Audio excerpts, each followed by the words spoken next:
Hello everyone, my name is Habib Shazad, and in this presentation I will be discussing about the flat earth theory and its relationship with pseudoscience.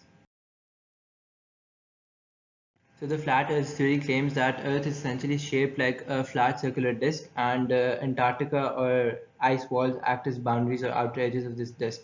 And now the Bedford level experiment, it involved standing on one location of a river, and if the earth was actually round, we should not be able to see the other person who is, let's say, 6 miles away. And Samuel Burley was a explorer who actually conducted the experiment, and he was able to view this other person. So he concluded that the Earth is essentially flat. The flat earthers also believe that gravity is an illusion, and we are not being pushed downward or being accelerated downward, but the disc-shaped Earth is moving upwards at a constant speed. And they also try to explain the day and night cycle of Earth by positing that the sun and the moon essentially moves in circle above the plane of the Earth, and that actually causes the transitions between day and night. So this theory has been very prevalent in science, religion, history, and philosophy, and philosophers like Thales, Anaximander, Leucippus, and many other schools of thoughts actually believe that the Earth is essentially shaped like a disk.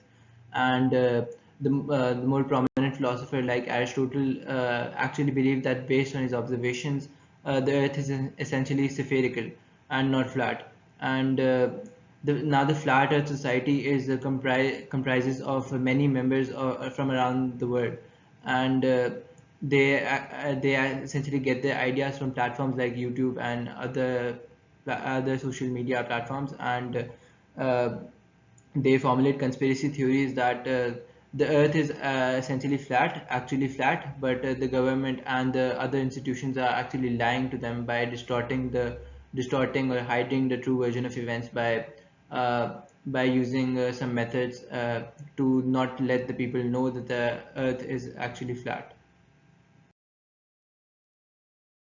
So science is like an application of knowledge and understanding of the natural phenomena, which is followed by a systematic methodology and is based on valid evidence. And pseudoscience is a counterpart to science, which actually claims that the beliefs in this category are both scientific and factual, but in fact uh, they are incompatible with the scientific method and other proven methods of science.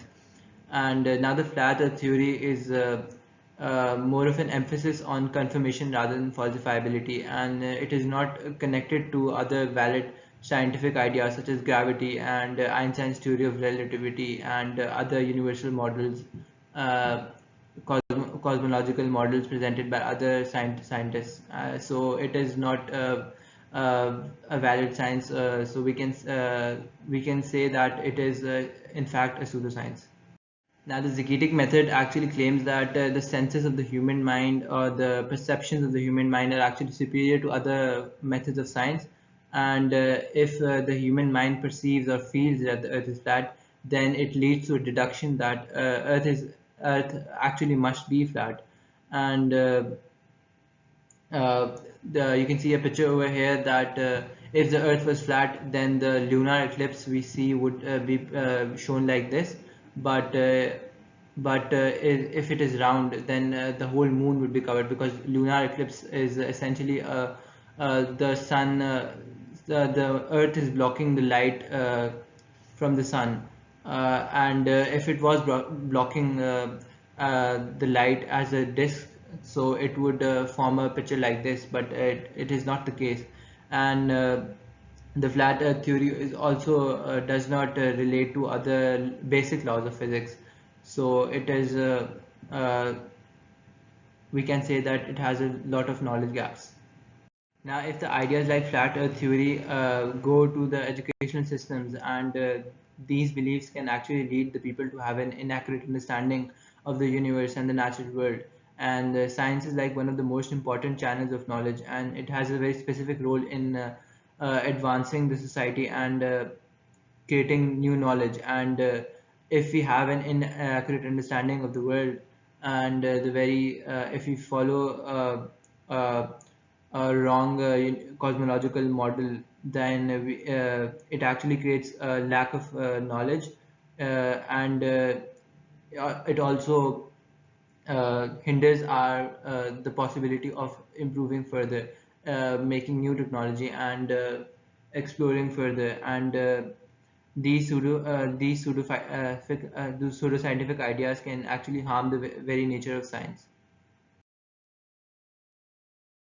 Now, the flat earthers believe in some conspiracy theories that the government and NASA are actually trying to distort the true version of events by producing fake images, fake satellite images of Earth being round. But if they had a more accurate understanding of the laws of physics and were familiar with some basics of cosmology and astronomy, they would not need to rely on these institutions and would be able to experiment on their own and uh, produce empirical data on their own. And but in order to create more literacy around this theme, it is also important that people have trust in science as an institution. And but flat earthers actually distrust scientists and institutions like NASA, but they do trust the scientific method. And flat earthers should not be patronized and mocked, but their questions should be taken seriously and should be disproved through scientific experimentation and empirical data.